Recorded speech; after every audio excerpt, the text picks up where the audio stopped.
Ok, pessoal, vamos agora nos aprofundar na representação de vetores, né? Ou na visualização de vetores. Para isso, eu vou colocar aqui para baixo, né? E vamos tentar ver a representação dos vetores. Vamos ver aqui. V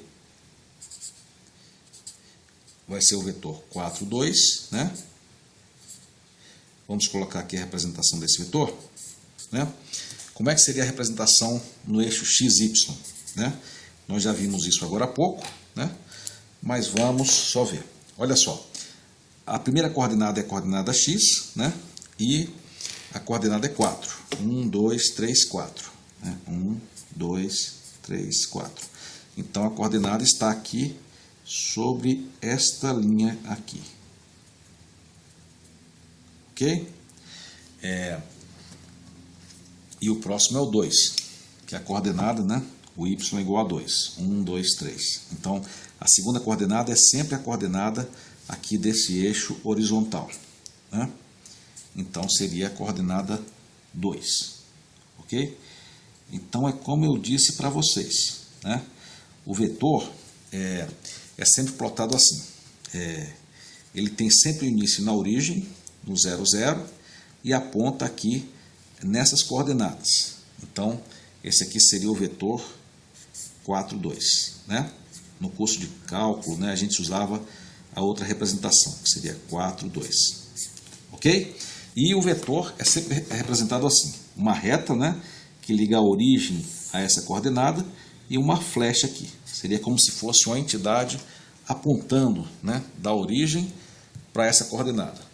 Então, eu queria perguntar para vocês como é que seria a representação do vetor W, né? Vamos ver aqui o vetor W. Vamos supor que W seja igual a menos 1, 2. Ok? Então vamos lá, pessoal. Façam, por favor, essa representação aí. Pare o vídeo e faça agora a representação de W. Ok. Então o W seria o x, a coordenada x é a menos 1, né? E a coordenada y é a coordenada 2, né? Então ela estaria aqui, ok? Então o W seria essa coordenada aqui, tá? Seria o menos 1 e 2, né? Então é o vetor que tem passa pela origem, né? E vai até essa coordenada e aponta para essa coordenada, ok? Foi isso que vocês chegaram? Pessoal, agora eu queria pedir que vocês fizessem o seguinte. Daqui a pouco eu vou pedir para vocês pararem o vídeo, né? E fizessem o seguinte. Plotem esse gráfico, né? E plotem os dois vetores, né? V igual 4, 2 e W igual a menos 1, 2, tá? E aí eu queria que vocês fizessem o seguinte. Some os dois vetores, né? Faça o vetor V mais o vetor W, né? E gere um resultado, né? E aí plote esse resultado, ok? Então, quando eu pedir, eu peço que você pare e faça isso. Vamos lá? Pare o vídeo então e faça isso agora.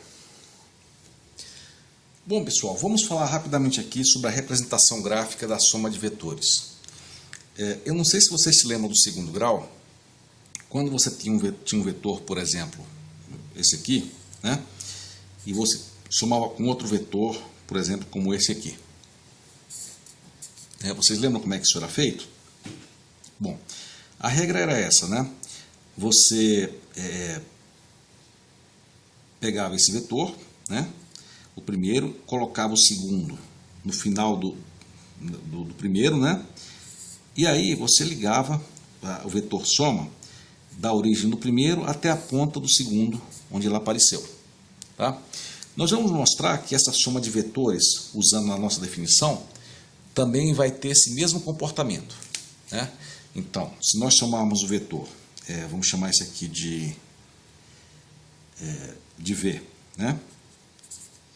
E esse aqui de W, se nós somarmos V mais W, nós vamos ter, né, 4, 2, né, mais menos 1, 2. Ok? e vamos ter aqui um resultado 3, 4, né? 3, 4, ok? Vamos então ver o que acontece aqui, pessoal, somando esses dois vetores. Basicamente, o que vai acontecer é que cada componente, a componente x e a componente y, vai ter a soma independente.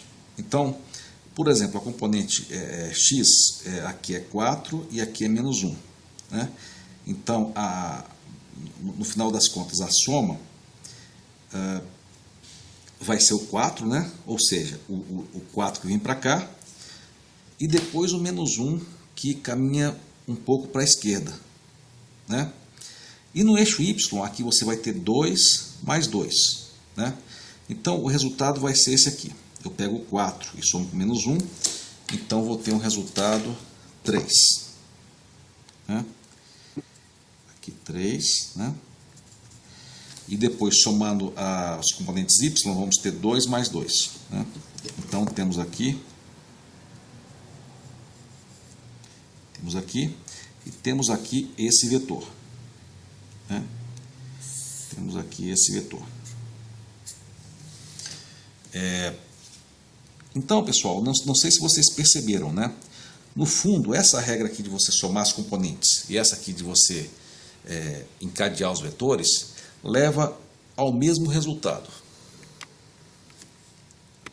Né? E a gente pode observar isso aqui, né? Se você pegasse esse vetor aqui e colocasse esse aqui encadeado, né? Nós íamos ter aqui esse vetor, se eu colocasse esse vetor nessa ponta aqui. Né? E aí eu teria a soma de 4, né? E, como eu coloquei aqui no início, eu teria já a subtração de menos 1, que viria para cá. Né? E o mesmo vale para a componente y. Se eu colocar o vetor aqui, a componente y vai ser 2. Né? E aqui eu vou ter também 2 para cima. Né? Então, aqui o resultado 3, 4, né? Eu tenho uma soma vetorial, né? Que na verdade por definição feita você somando as componentes de cada vetor, né? Mas que na prática tem o mesmo efeito da nossa soma vetorial lá do segundo grau, em que você colocava um vetor na ponta do outro e achava a componente. Ok? Eu queria então que vocês observassem esse desenho, brincassem um pouco com ele, até que vocês se convençam que isso é fato, né? Que a soma vetorial, da forma que a gente define aqui, né, tem o mesmo comportamento que a soma vetorial que vocês estão acostumados no segundo grau. Ok? Vamos lá, pare o vídeo e faça isso agora. Ok, pessoal, vamos então ver um exemplo. Nós temos aqui dois vetores, né? Aqui o vetor V, 4, 2, né? Que eu vou representar aqui, tá? É o vetor V, tá? Esse aqui. E aqui o vetor W, né? Que é menos 1, 2. Né? Eu queria agora que vocês fizessem, tanto algebricamente, né, calculando, quanto graficamente, calculassem V menos W. Ok? E depois disso, tentassem relacionar esse resultado algébrico e gráfico com a forma como você calculava essas coisas no segundo grau. Tá? Parece fácil, mas quando vocês forem fazer na prática, vocês vão ver que não é tão fácil. E para vocês verem realmente como fazer, é importante que vocês façam. Então pare o vídeo e façam isso aí, pessoal. Calcular V menos W, né? E tentar relacionar com a forma que você faz isso no segundo grau. Pare o vídeo e faça isso agora. Então, pessoal, bom, deixa eu mostrar rapidamente como é que seria feito a soma algebricamente, né? Seria simples, né? Só somar as componentes. subtrair as componentes, né? Então, 4 menos 1 dá 4 mais 1, que é 5. Né? E 2 menos 2 é 0. Né? Então, seria 5 e 0, que está aqui. Esse aqui seria o resultado. Tá?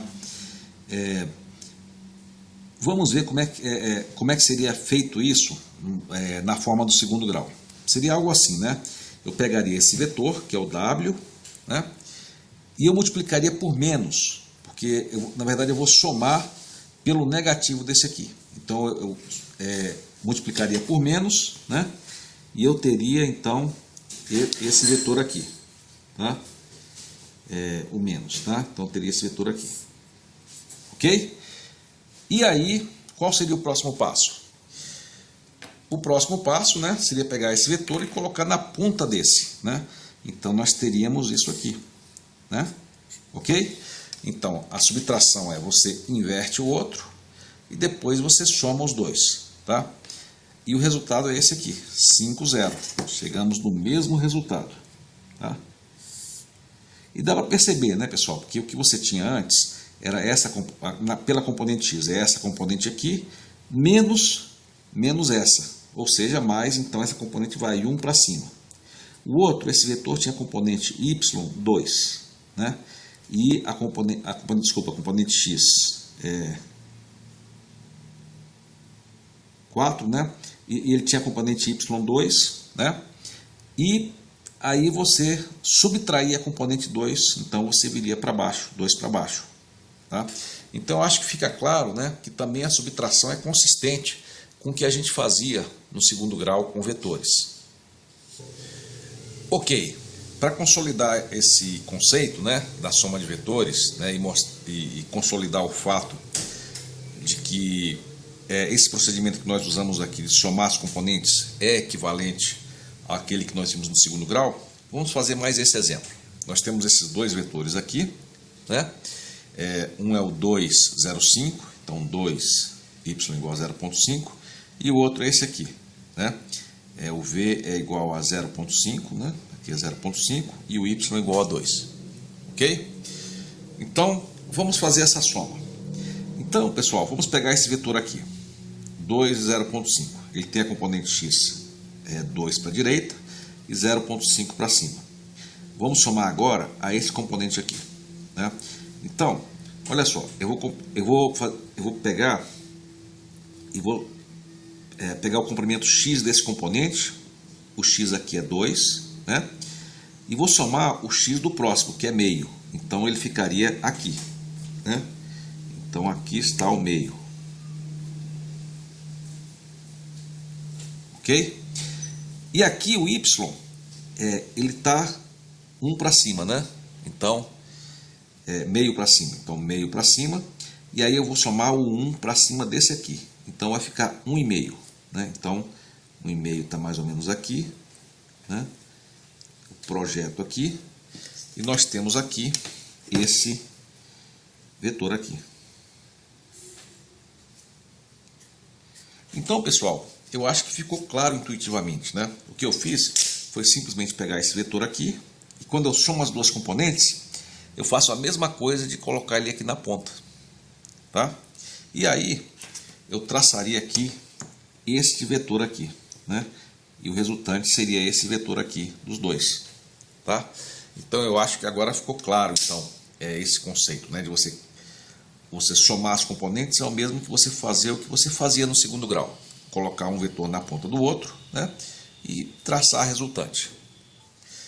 Mas agora, pessoal, eu queria mostrar uma outra forma de você explicar, que também aparece nos livros, né? Nos livros texto, que é o seguinte. Esqueçam por enquanto esse vetor aqui, tá?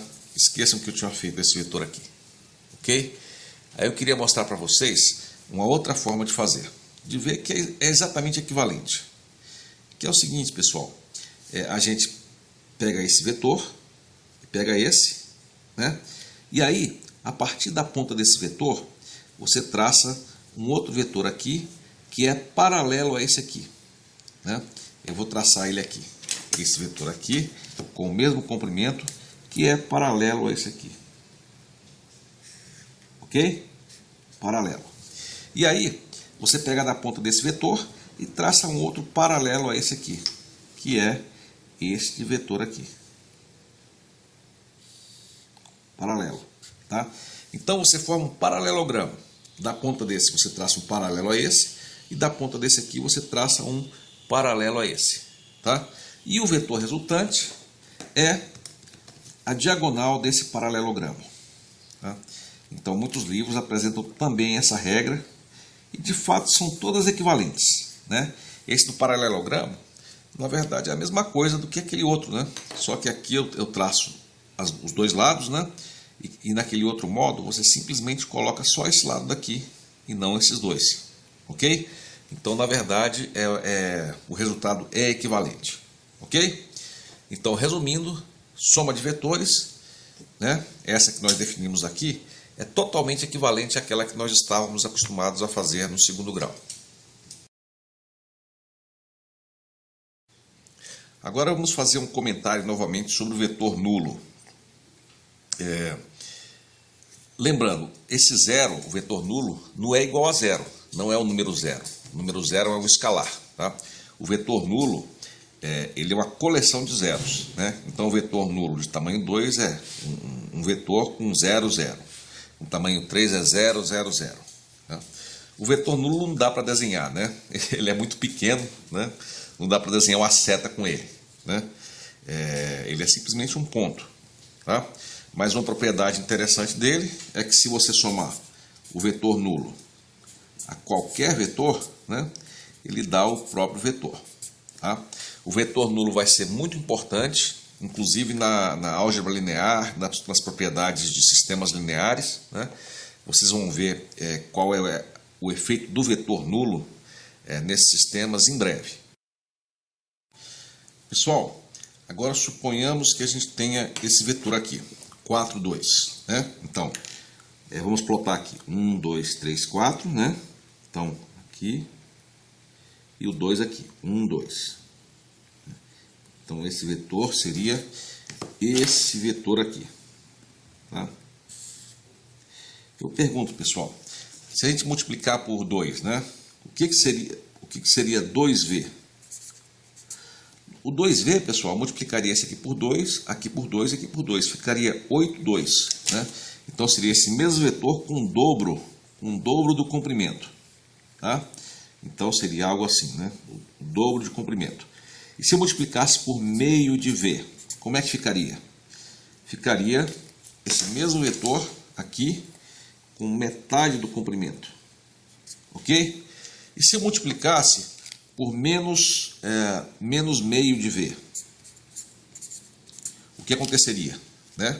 A mesma coisa, seria metade do comprimento, mas apontando para o outro lado. Tá? Então, basicamente o que eu quero mostrar aqui é que quando você multiplica um vetor por uma constante, né, a resultante vai ser sempre paralela a esse vetor. Tá? Vai estar sempre sobre a mesma linha. Ok? Então, qualquer número que eu multiplique por esse vetor, o efeito vai ser deixar ele na mesma linha. Ele pode até inverter de direção, né? Mas inverter de sentido, mas ele vai estar sempre paralelo a essa linha, ou seja, sempre ao longo dessa mesma linha que esse vetor original aqui.